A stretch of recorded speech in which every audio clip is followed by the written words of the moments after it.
Okay. All right. Good morning, everybody. Started the recording. Welcome back to Communities of Practice. This is our second session where we're all going to get together and hopefully have some great discussions. I like to call them roundtable discussions, and that's when you guys have a chance to voice your opinions or your experiences or things that have worked for you or maybe things that just mystify you. And this is a supportive environment where we can all kind of share each other's frustrations and, again, questions to things. And if I don't have the answer and or my other folks that may be on the call from the state don't know the answer, we'll get you the answer. That's our job, and that's what we want to do to help you guys out. So I think, have everybody muted. So I think we're good there. All right, so I'm going to share my screen and get our session started, and then we're going to start like we do every time. Make sure you guys can see that okay. Can you guys see it okay? All right, we're going to start like we do every time where we get the chance to go through a couple different segments in an order of what's due around the state, and we'll talk through our agendas. Okay, so with that, let's get going. Okay, so one quick reminder, if you're new and didn't get to join last time, just reminding you guys, what is a community of practice and what does it do? What's it for? It gives us access to experts in our field, each other, right? That we're going to learn the how and the why. We're going to develop best practices and strategies, and we want to share those between each other. And then again, those reminder timelines, resource sharing, things like that are going to be helpful to us all. Okay, so our agenda is a little full today, but I promise I won't do all the talking this time. So for today, first thing I wanted to do is welcome our new financial specialist principal, which is my counterpart for the federal programs team. And so I want to give a warm welcome to Brian Butkus. And we are very excited to have him. I'm not positive if he's on the call today. If you are, Brian, speak up and say hello, but we are so excited to have him, and he will be in the role that Alex McCann needs to have. So as you guys know, with any new position, you feel like you're drinking from the fire hose or fire hydrant some days. So I'm sure you guys will practice grace and patience with him as he is learning a really rough, tough job. But we want to make sure that we support him as well. So the next thing we'll talk about is the what's on your radar. And this is that data acquisition calendar. And we want to try and revisit this every month so that people can bring up questions, because maybe there's 10 of you that have the same questions. So let's get those answered. And we're going to filter specifically on things that have to do with federal grants. Then we're going to just briefly touch on where to find those resources that we'll be posting each time for the federal communities of practice. We're going to talk today about working budgets. That's my PD and 15, and I'm going to introduce what those mean. And then why do we update our budget? So that's going to be tales from the field. So that's going to be an open discussion with you guys. Anybody have any horror stories? Good stories? Wow, I found this money and I didn't even know we had it. So why should we update our budgets? Then we're going to have a little breathing room. Hey, we made it through audit. And then we're going to talk about a little bit of tips and tricks, tales from the field as well, why you update your budget, again, just to get through on the tips and tricks side. And then future agendas. So I have some ideas and want to bounce those off of you guys to see what other feedback you may have for us. So with that, let's start with our data acquisition calendar, our favorite thing. I do have a link to it. It's on the fiscal page for on the State Department. So there is a link here, and I'll have this posted and sent out hopefully later today. But what I wanted to talk about really is I have these color coded by grouping, if you'll know the SDE section. So when you go to this and you download it in Excel, you can sort and filter on whatever you want to. This is filtered just to child nutrition, federal programs, school finance this time, and special education. And I don't normally include school finance, but we'll talk about that briefly. So you guys have some verifications that are due this month, that were due today. Today is a big day for child nutrition, so don't lose sight of that. Somebody in your district or at your LEA is in charge of that. And then November has quite a few things under federal programs. There's a Title I-A comparability report also due today, big day. There's some IC coding coming up in a couple days for McKinney-Vento. So that's important too. Migrant Ed's got some stuff coming up. And then I wanted to point out big ones, since I know I have a lot of school finance folks on here. You guys have some, you just hopefully got your independent audits turned in, unless you have an extension and you've already spoken to school finance about that. So that was huge. And it really impacts what I do and what my counterpart will do, Brian, because we look at all that data and then we use that in conjunction when we do tie outs to what you've reported in iFarms and IC, to when we look at how we do monitoring for you guys as well, for fiscal monitoring. So lots of stuff due. We have IC staff reports. So lots going on with attendance and enrollment. So please don't lose sight of these things.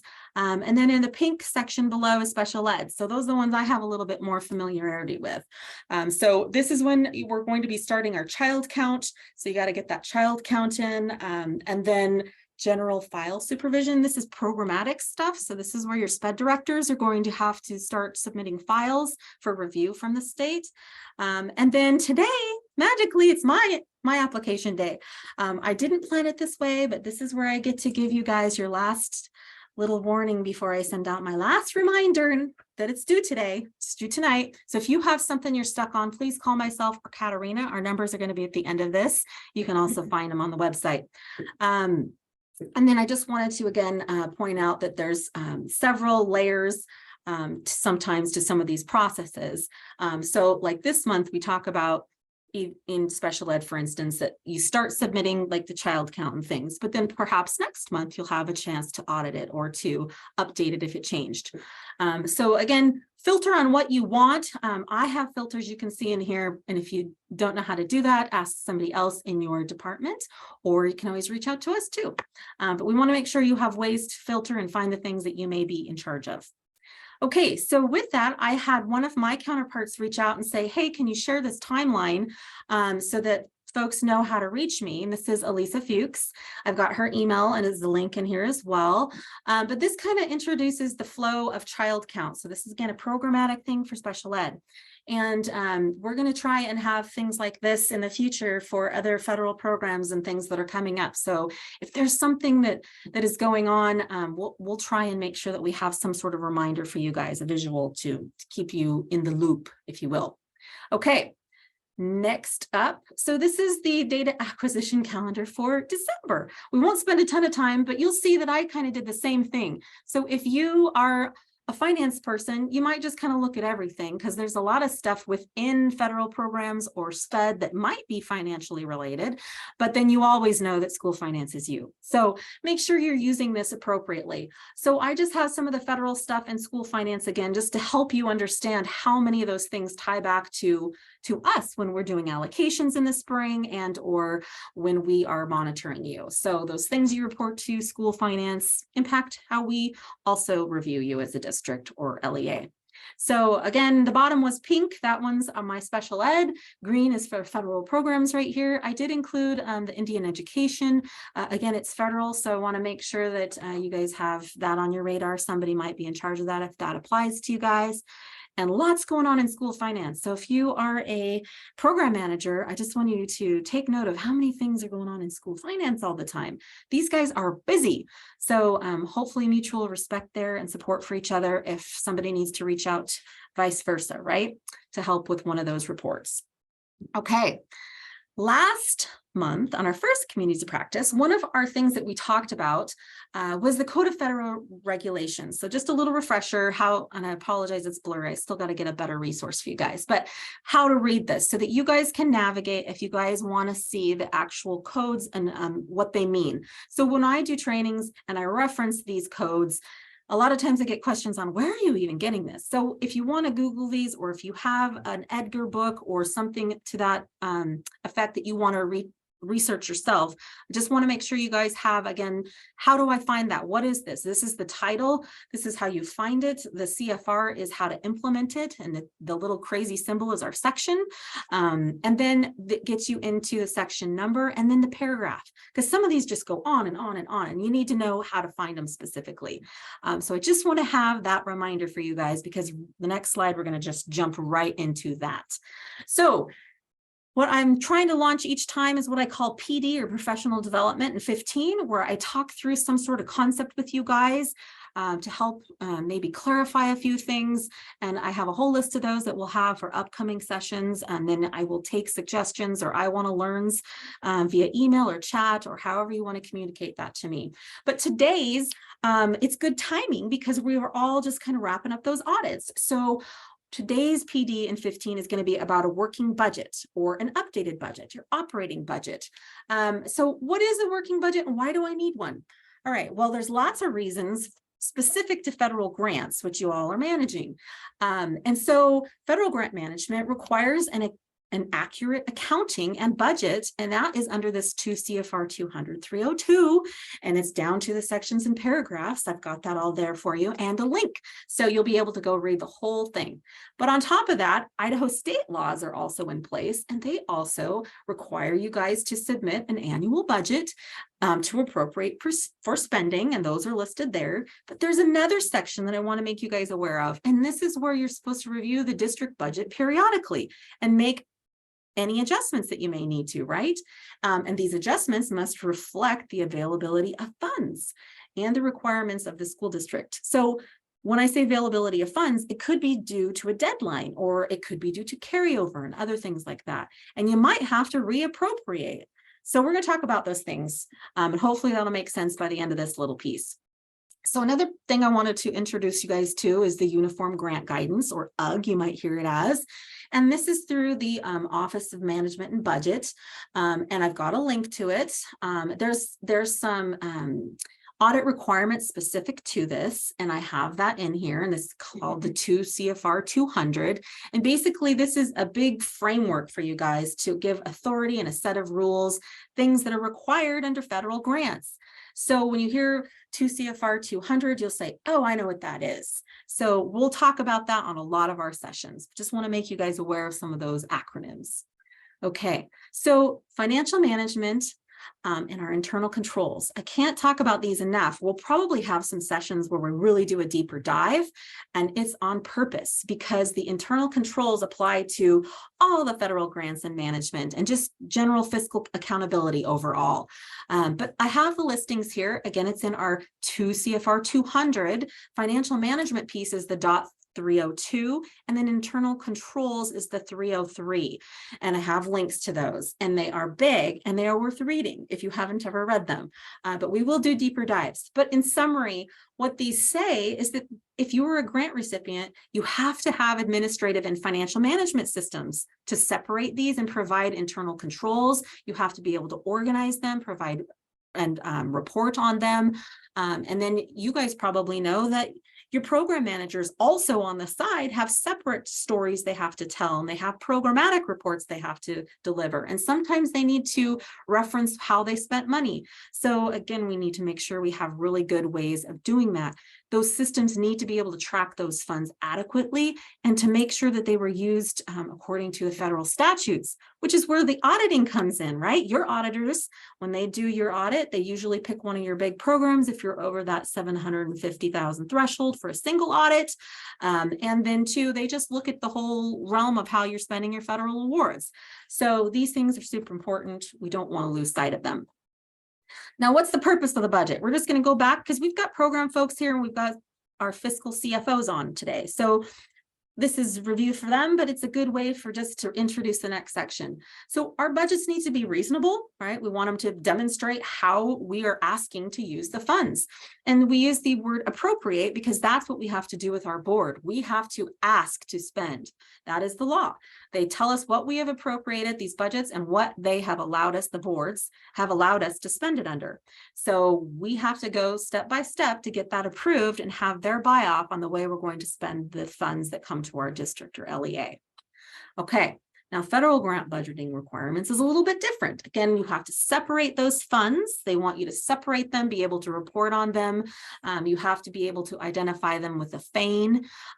These are things that go inside the audits. Some of you guys make what's called your own CFA, and that's the Schedule of Expenditures of Federal Awards. So that's where you have a listing of each grant name, and what used to be called the CFDA number is now called an assistance listing. It's like an 84 4.027 is for special ed, and it gives you the code to identify the name of the program. So basically you'll have a sheet on inside your audit somewhere that's going to say kind of a summary of all those different grants. So you have all these components that are just labelings alone that you have to have in place. And that's part of a federal grant requirement.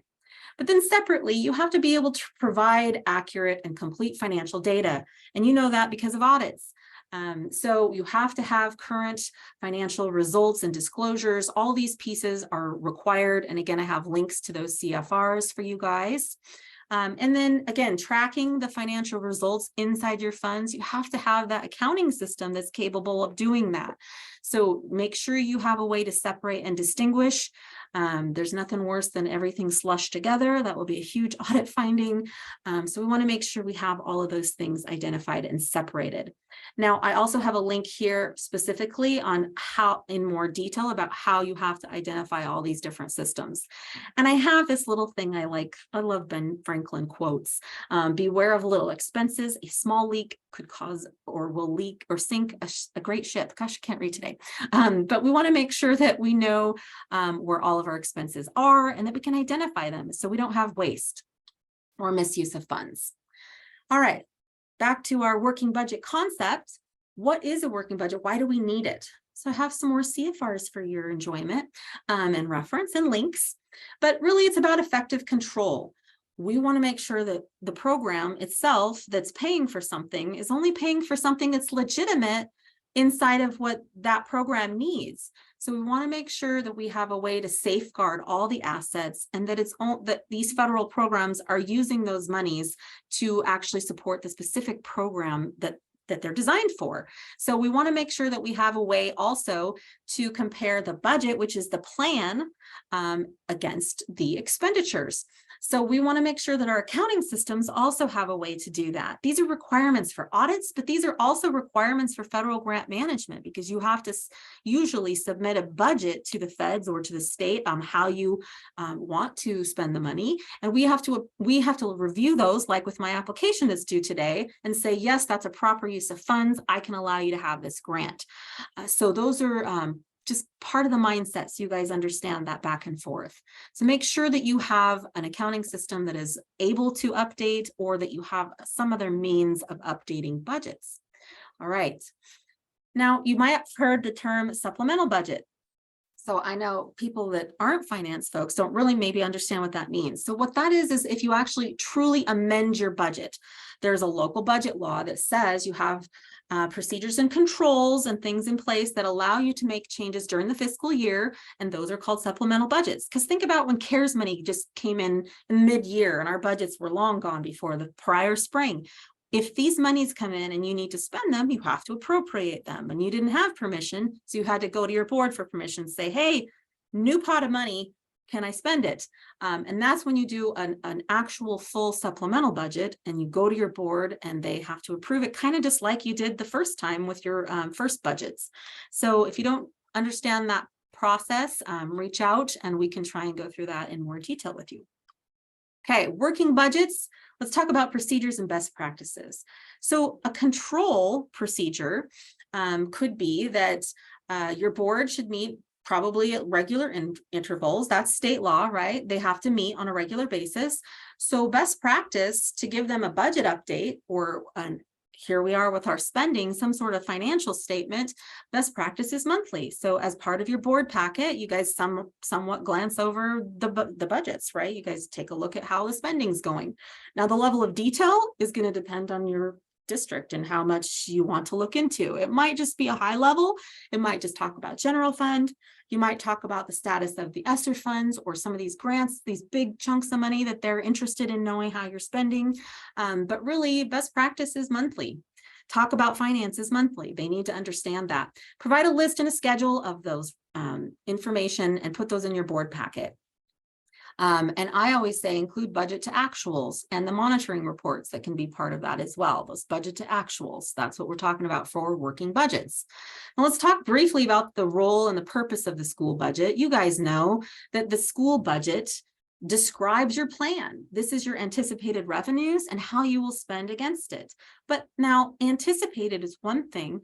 Now, our whole discussion here is about working budgets. So you have in the spring, you're doing your best. It's your best guess. We think this is where our stuff's going to end, and we'll probably have this much carry forward. But is it always going to match? No. So that's where these budgets are so important. We know that the budget will help bridge the gap in the board's understanding of all of the things you need to accomplish and how much your salaries and benefits are going to be. It tells a story.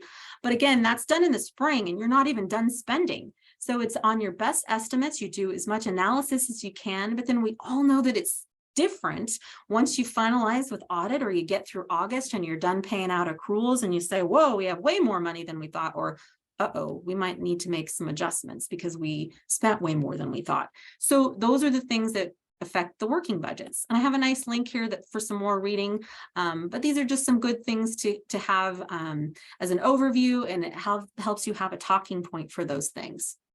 Now, developing that working budget, this gives you the ability to have control and more direction and discretion over those annual budgets. So when I say working budgets, I mean updated budgets. So this is something that you would need to take a look when you roll your funds forward, for instance, in your accounting system. Do you have a way to incorporate that from a beginning fund balance? Do you just total it? What do you do to make sure it's reflected in the total availability of funds for these grants? The other thing I want to mention is that it's a prudent control to have somebody that has this assigned to them. It might be a different budget supervisor. It might, if you have that and it's a different role, you might have a general accountant that's doing this. It might be the CFO. Maybe you do it all. But one way or another, you need to be able to account for the total money that got rolled forward. And then my next bullet here is about the GRA. So if you're not a finance person, you don't maybe know what that is. That is where we store the grant money for you guys to access. Your ledger should tie out to the available balance in the GRA. So at June 30th, when you're done pushing back all your accruals and you see what's left of your old money before we grant you a New Year's grant, that should be your carryover rollover that you have that you can tie out to your ledger. And so that's a really good system to put in practice when you guys are doing final accruals and getting ready to roll funds. Are you tied out to the GRA? Because if there's money sitting in there, you can see it, but your board can't. So you need to make sure that you update that so that it is reflective and it's maintaining the integrity of what's available to you guys. And then I have down here on my last bullet here, interim reporting and budget analysis enables the board of trustees to control and maintain the integrity of the adopted budgets too, right? So if it's kind of like an appropriation tracker, if you will. So we'll talk about different ways to do that. Now, I have an example of a working budget protocol, and I just found this with a school district in another state, but it's just some ideas for you to talk about how you can make changes to your general ledger budget, to an adjusted budget or a working budget, and you can develop your own protocols, but there's lots of various ways to do that. Some boards don't want you to do it unless it's over a threshold or a percentage difference. So these are things that you're going to have to work out on your own. But separately, if you don't have a means to do that in your accounting system, you can always have some other spreadsheet or some way to tie out the GRA, know what your actual numbers are. And again, that would be your own working budget and appropriation tracker. But you would then be able to say, oh, we need to go out for a supplemental budget because this is nothing like our adopted budget. So make sure you have something in place.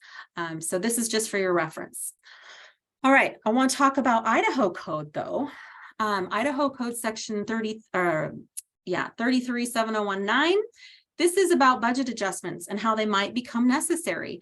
There's an actual code that talks about this, and it says it's not specific. It just says that budget adjustments can be made. And it just says periodically. So that's, again, appropriation tracking on your side of the district and how often you guys want to do that. Do you need to do it monthly? No. But when you are done with audit and you can now see final accruals and what those final balances and carry forwards were, this is a good time to actually say to your board, hey, we're only half spent out on IDEA because they gave us that ARP grant, or ESSER was a lot of money. And so now we have this much left over here. So there's lots of different things that you want to communicate to them because they can't see the GRAs. Don't forget that. All right, so why did my budget change? Well, we kind of just talked about that. It's unlikely that your forecast back last spring is going to exactly be what it shook out as. I like to say, how did it shake out? What actually happened? And there's lots of changes. There's unforeseen repairs. You couldn't hire staff, possibly. A few of you are experiencing that, I think. So think about those things. There's lots of reasons that change, and you don't ever have to feel bad. You're never going to hit it on the money, right? There's always going to be an adjustment. So let's talk about carryover budgeting, since we're going to have those carryovers. Some people call it a forward budget, a forward funded budget. It's carryover. It's just a provision of budget authority that says, hey, we still have an open obligation period. It just crossed fiscal years. So it's not erased, it's still available. It's still part of a budget, right? Because I now have my new grant and I have this X amount of this old grant. So combined, we have, these overlapping periods. And for instance, the IDEA Part B grants that I help manage, those are 27-month periods of availability. And ESSER, a lot of those, they cross fiscal years. So depending on what you appropriated last year, you may have used it all, but you may not have used half of it. And so now this year, you need to make sure that you update what's available to you. That's your carryover concept. And again, the law says for those periods, it gives you this 27 months, it gives you this first 15 months, and then an additional 12-month extension. So different grants are managed differently. Sometimes you have to ask for that extension. Like with mine, you don't. I give you that whole period of availability, including the tidings period, to get it tied out. But some of you guys spend it in 12 months, and every year when I give you the new one, you start spending the new one. It just depends on the district or the LEA and your financial scenario.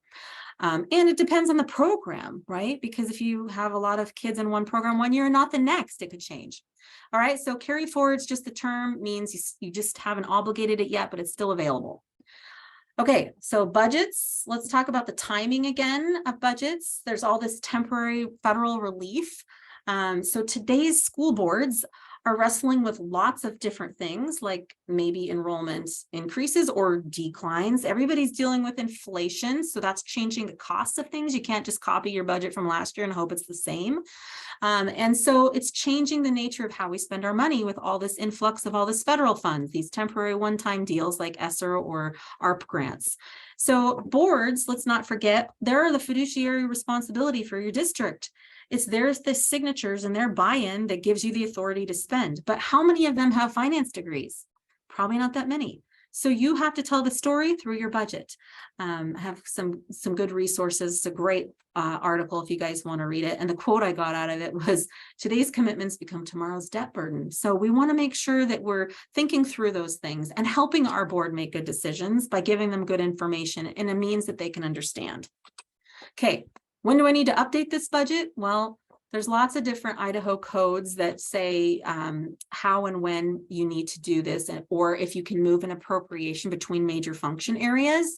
I have a little picture over here to the right of the iFarms manual, and I wouldn't have thought that that had all this information in it, but it is a really great resource. You should read it. I have a link to it. It talks about all these appropriation changes and when you might need to have a budget adjustment approved by your board and recorded on the minutes. So that's like that official supplemental budget to make those appropriation changes, or are you able to just move an appropriation from one to another? So those things are important to read through. Budget adjustments that are approved to the board must be recorded in the minutes and also filed with the Department of Ed.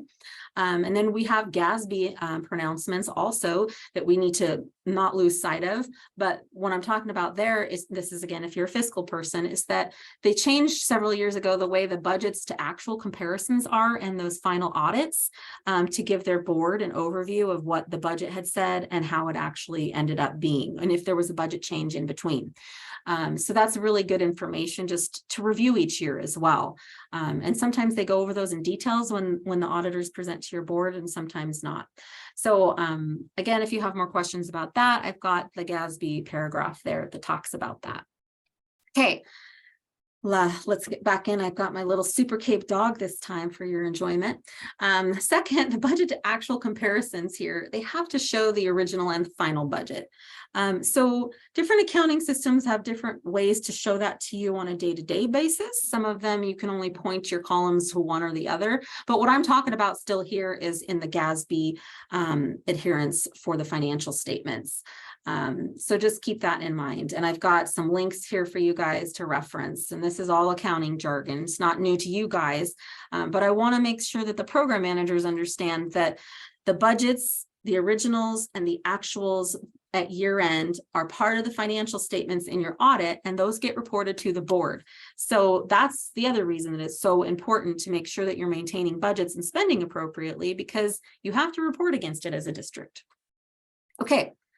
I love talking about fraud and abuse. I don't know why, but nobody wants fraud and abuse. And whenever I see these articles about a school board being upside down or somebody misappropriating or spending the money incorrectly, it hurts, because I know that the grant monies that they give out for these programs are not near enough to help a district even run these programs.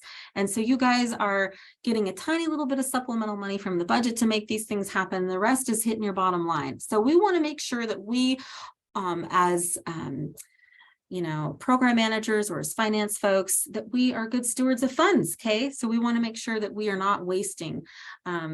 Think about this. These Title I funds go to districts with low-income families.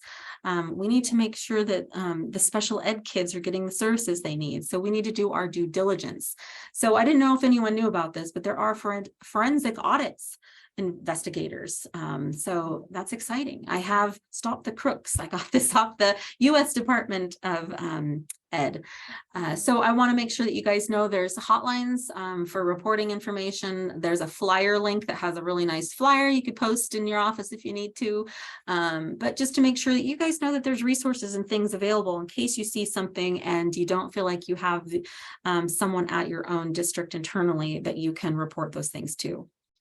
Okay, I have some examples briefly about what these budgets look like. Okay, I want to leave some time for you guys. Okay, so in this example, I can't remember which accounting system this is, might be Skyward, but you'll see in the middle there's an this is your fiscal year to date activity, and you'll notice it says revised budget. So they've got their budget columns pointed to a revised budget so that they can track actuals. So that's really nice that they have the ability to do that so they can see if they're on budget. And I was talking earlier about different budget systems or accounting systems have different means to change things. This is an example, I think, of Infinite Visions, where you can actually point your budget columns that will print out on your reports to an updated budget. So you'll notice at the bottom, there was an adopted budget, then there's an actual working budget with adjustments. So you can set different parameters and add different levels of detail in your accounting system and define it differently depending on the system you have. But there's probably some way to do it. And if there isn't, then you go with spreadsheets, but you got to have a way to tie out and know what you have available so you can report that transparently to your board. Here's an example again of an iVisions or Infinite Visions Tyler type of ledger report.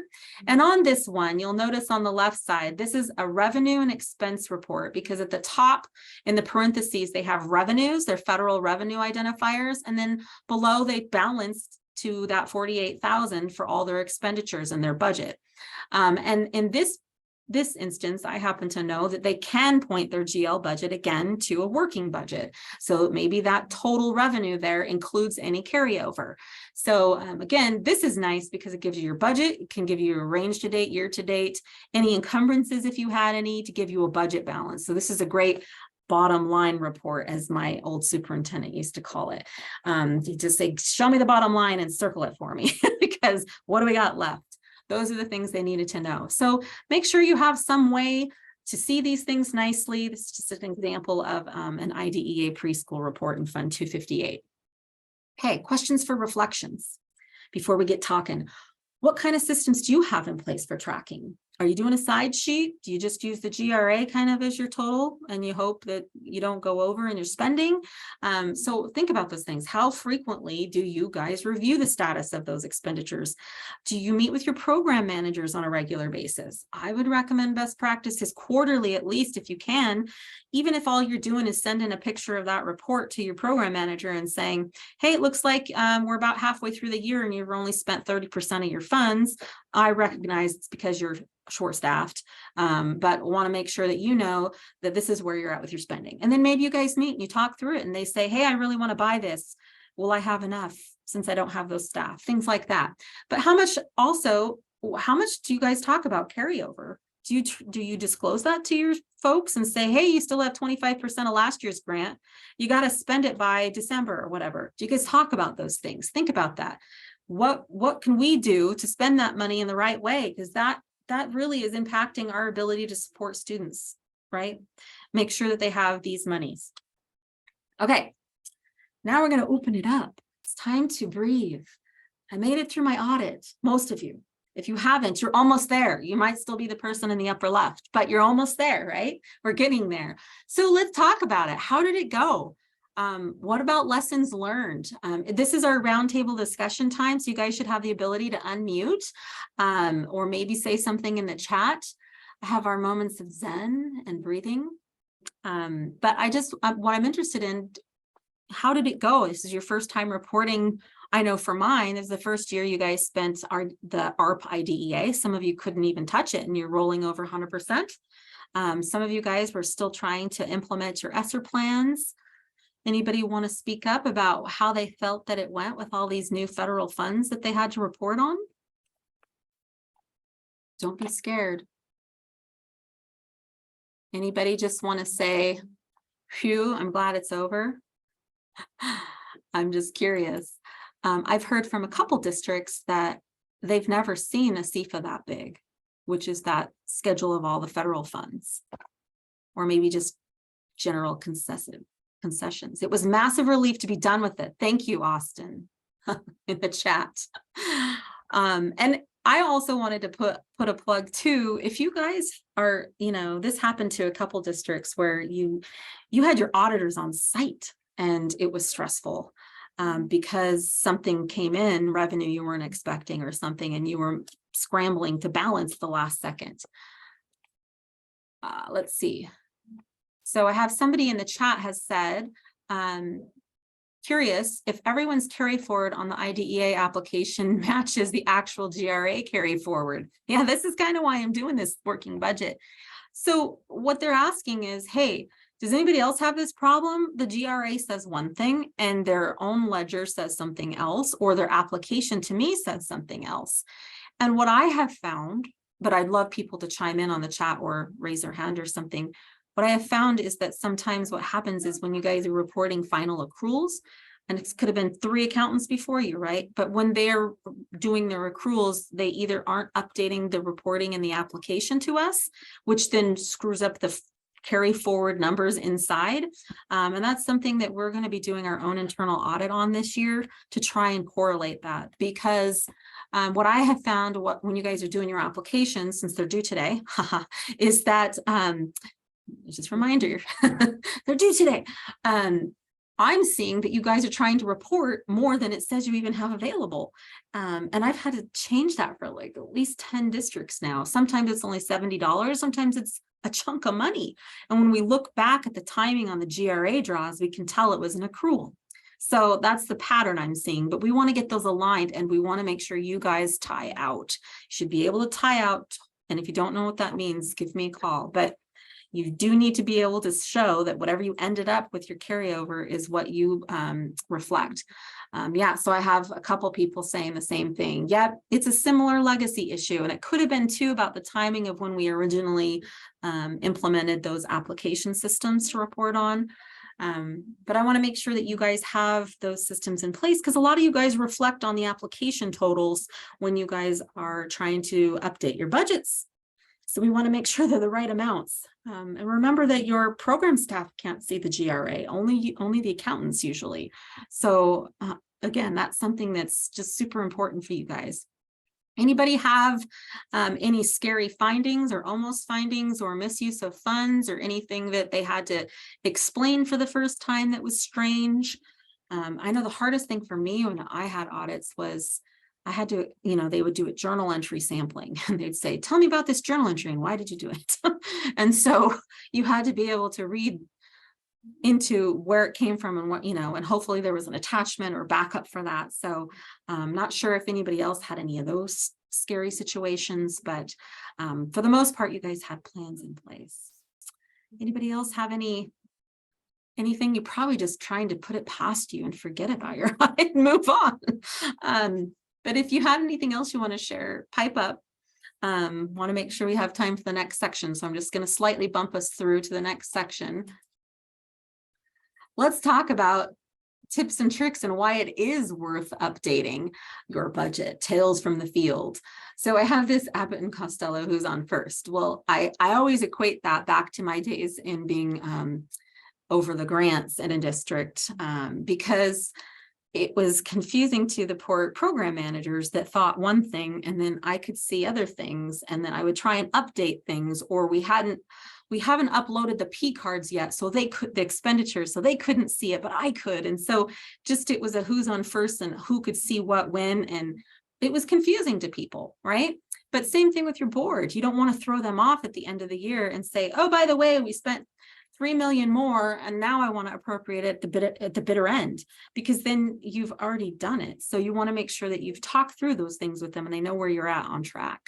I love that cat meme because accounting can make you cry. And you know what?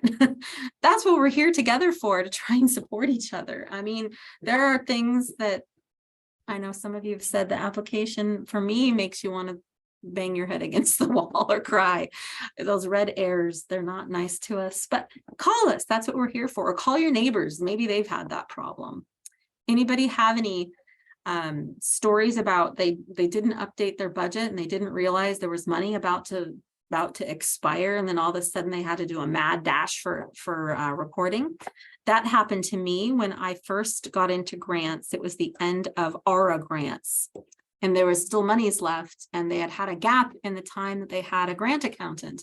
And so these poor program managers hadn't seen an updated budget. They thought they were done. And then I'm sitting there saying, hey, we've got 2 days to spend $100,000. What are we going to do? So just wondered, does anybody have any stories like that? Any times that they've wanted to share? You guys are kind of shy. I'm going to have to call on people. I promised I wouldn't do that. I had the crime scene here because there are, to me, it's a crime. And my superintendent made me feel that way. It's a crime to waste money for grants. If you have a legitimate, good plan, you should be able to spend that. Now, we all know that we can't hire like we want to right now, but if there's another appropriate way to use funding to develop some sort of other program or expand upon something or invest in a piece of equipment that you've always needed, those types of things, think outside the box. Think of ways that you could utilize that money and don't let it go to waste. So make sure the budget is there and it's screaming at you that you have this big chunk of money to spend by a certain date. I was going to ask if anybody has detailed out their carryover to where they show the oldest chunk of money that expires first. That's something I started to do so that I wouldn't lose sight of it. This is almost like I was able to put some transparency into some ledger reports for managers that they couldn't see, like the GRA. So it would be, hey, we have $50,000 expiring September 30th of 2022. And this would have been, let's just say, for this year's budget. And then we have the newer allocation is, 300,000. And we want to spend that old 50,000 first. So it would kind of show it as a different carryover line. There's other folks that now I know they put it together and they just combine it. So it's still correct. It's the total working amount that you can use. Let's see. Oh, here's a story. When I first started out with some grants, we accidentally counted the budget for Title IV twice. Yep, those things happen because we have Title I, II, III, IV, V. It keeps going, right? Yeah, just to make sure you have them designated, right? Or that you didn't count your carryover twice. Now I have some districts this year with my little grants that they hadn't used the money because they didn't roll their grants forward and they didn't realize it. And so then their maintenance of effort went up too high and they were like, darn it, I've got all this money sitting over here and I didn't use it. And now my level of effort's up and I got to maintain that. So something just to think about. Anybody else? Okay, I don't want to keep anybody too long, so let's keep going here. So here's kind of my mapping for these PD and 15 topics. So I know it took more than 15 today, but it's because I really want you guys to know that I think that all of the federal grant managers and your boards really need working budgets. Okay, professional development, 15 minutes each time. We're going to talk some about GEPA. Do you even know what GEPA is? Should you? Probably. Yes. Yes, you should. How about federal funds and food? I'm not going to talk about it a lot, but I want to make sure that you guys have a general understanding of it and some good links to resources to remind you when you need them. And then we're going to talk a little bit about GRA navigation, our favorite. Did you guys know you can look up GANs from 10 years ago in there and find them? Yeah, it's really cool. So we're going to make sure you know how to do that. How about Edgar 101? We're going to do some Edgar 101 and talk about it, talk about how to navigate it and a general understanding. And then based on you guys' interest in it, we could do additional extra off our regular COP discussions on those. Then in February, I want to talk about how the federal fund cliff is coming, right? How are you guys forecasting? So I am going to call on people for this ahead of time to help present. And then we're going to do a maintenance of effort overview. I want to help you guys know what's the difference between federal programs and special ed, because I get that question a lot. So we'll try and help you guys understand that. Then March, it's budget mayhem time, right? Because that's when it's getting really close to having to give that first budget to your board. Okay, so we'll talk about position budgeting to board presentations, tips and tricks from each other, some great examples. So I will be reaching out to you all and I will be looking at your websites to see who has one that looks great that I can understand, and I'll beg you to come and present. And then we'll talk about risk management and the compliance supplement. Ooh, everybody loves that. Okay, and then prepping for year end, closing out best practices. So that's something that just helps everybody in May. You're getting close to the school year. Hey, did everybody turn in their final mileage and their P-card stuff? And then we'll talk about indirect cost calculations, because some of you guys have some fabulous ways of doing this. Kuna, I'm talking to you. All right. And then we're going to do making sense of iFarms and IC reporting, because everybody just never has an error in there, right? So we want to make sure that we are touching on some of these different things for you guys. And these are just my first, I think this is what we want to do. So I hope that we'll get some feedback from you guys. Either send me an email and say, you know what, why aren't you teaching this? Or please teach this. Any of those things, put them in the chat. Send me an email. I will be reaching out to my partners in federal programs, and we are going to come up with these things together. I was kickstarting this, but I know that they've shown some real interest in it as well, because you guys are managing a lot, and so are they, and they're trying to do fiscal accountability just like I am, and program accountability. So we want to make sure that we let you guys know of upcoming trainings that are coming from specific different departments and groups ahead of time, usually before some report is due, those types of things. All right. Let's see. Oh, I got a great comment in the chat about how somebody has moved from a small district to one that's like 10 times bigger. And now you've got a huge learning curve about just these programs in general, your own district that's of course different, and a whole new accounting software. So yeah, we need to make sure we get some mentors in place for you guys. So we will do our best to do that. Something else that I did get some information from you guys, and I'll probably send out some, do you want to be part of a user group by accounting software? And if so, would you be willing to be maybe a leader on those teams? Because there are a lot of people moving around or that just need help getting more efficient, because think about how much forecasting you're going to have to do to close out all these crazy grants in the next year. So I know my ARP grants are going to end September of 2023. Yeah. And then ESSER got, of course, pushed out to 2024. Oh, I'm getting some good feedback about user groups. Yeah, because you know what? There are some of you guys that are amazing. You guys all know Cheryl out in Caldwell. She knows that accounting system. Cheryl, I'm just going to tell you, you are amazing. And then some of you guys, you are wizards in Tyler Technologies and Skyward and all these other systems that are out there. They all have different capacity, but maybe somebody has a template that they made in Excel that they export to, and it's amazing. And it's 5 pivot tables later, and it's super helpful. We want to share the wealth. I mean, we want to support each other. That's what communities of practice are, right? So, okay, so next unveiling, and I haven't even told or asked my federal program partners, but this is me saying, boom, we want to try and cover everything a little bit.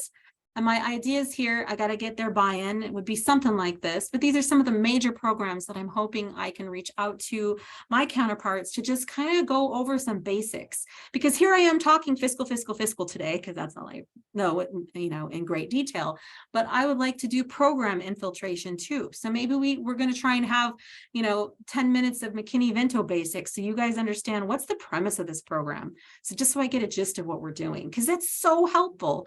You're not saving the world if you're the accountant. That's the program people. You get to see the numbers, but it helps when you know what the programs are doing. Then you do feel like you're saving the world because you didn't waste any money. You helped them do what they wanted to for those program plans. Title, well, there's so many title programs. I don't know if we can get them all into one, but we'll see if we can talk about an overview of that. I'm going to try and just do a special ed overview, because some of the business managers have had to get a lot more involved, and it still just makes no sense to them. So we're just going to do an overview, high level. Yeah, high level. And then ESSER, I got to get our ESSER folks in there. I had a lot of people asking for ESSER. Child nutrition, I know you have some due dates in the spring, so we'll have some sort of little presentation on that. And then school improvement, we'll see if we can do some school improvement, and migrant ed. I mean, they might not become in this order. I got to reach out to these guys and see when they're willing or have the ability to do that. So it looks like on our chat, we do have interest, at least in the user groups for financials. And then we have some somebody asking about best practice recommendations if you're preparing for this transition at the State Department. Yeah, so you guys probably know that we've elected a new superintendent. So there's going to be a changing of the guard. We're excited to see how that goes. What I would say, just as we're doing as other State Department employees, is to have an open mind and know that it's going to be, they're not going to, overturn everything on day one. Everybody has a different way of viewing things and looking at things. So I would say an open mind, and just, reach out to us here, your coordinators for the different grants, and or over to school finance if you have questions about those things, your program manager folks too. We want you to be assured that we're still here to support you. That's our jobs. And so again, an open mind to know that the new administration will be different. They'll operate a little bit differently, but they're really strong people. They're people that have experience. They're people that come with state board experience. So that's nice, because it's not like all Greek to them. Of course, there'll be a different learning curve for everybody, but again, I would just say open mind and know that, some of us here are experiencing a little bit of flutters. I know that my SPED director is leaving. I know, I'm still crying over it. And her last day is coming up here in another week or so. There'll be a transition there. But the changing of the guards it's difficult for everybody. And I just say, let's help support each other. We're going to keep doing things like these communities of practice. And if there's going to be something that I can share that we learn here, that's some new concept or new thing that they want to tie in, I'll make sure to communicate those with you guys. But in the meantime, I'm moving forward, and I know you guys have to do what you have to do as well. We're running businesses here, so to speak. Business is business.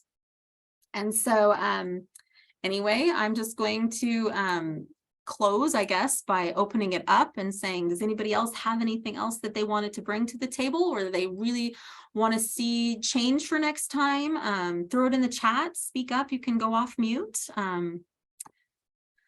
Everybody was so quiet today. I think everybody is fried from audit. It's just how I always was.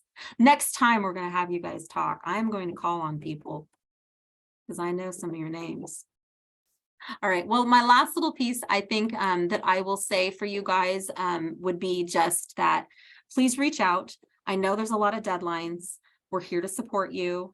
I will try and get this Zoom recording and the PDF posted.